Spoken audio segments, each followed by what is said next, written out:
Málo priestoru pre zákazníkov a málo miest na sedenie.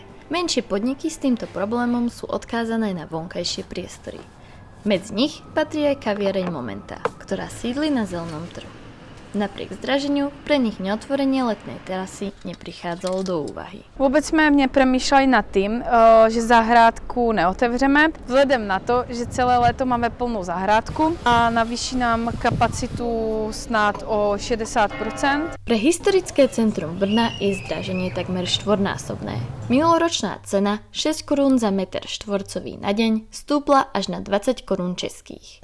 Navzdory tejto skutočnosti však mestská časť úbytok terasiek nepredpokladá. My máme v současné době přes 200 žádostí evidovaných, což je zhruba stejný či mírně vyšší číslo než v uplynulém roce.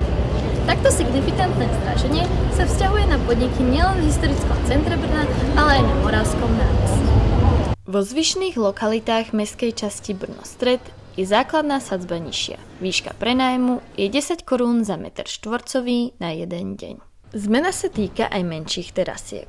Po novom je totiž každá záhradka nad 1 meter štvorcový spoplatnená. Naše zahrádka měla doteď 3 metry čtvereční, takže jsme neplatili nic. Podniky, ktoré budú okolie na vlastné náklady upratovať, sa rozhodla radnica odmeniť. Provozovatelé mají možnost se zapojit do programu na veřejný pořádek, kdy vlastně pomáhají městské části a tím pádem ušetří zhruba polovinu navržených nákladů. Mestská časť plánuje väčšinu prostriedkov využiť na udržiavanie verejného priestranstva. Pre Stisk TV Natália Litavská a Ema Milichová.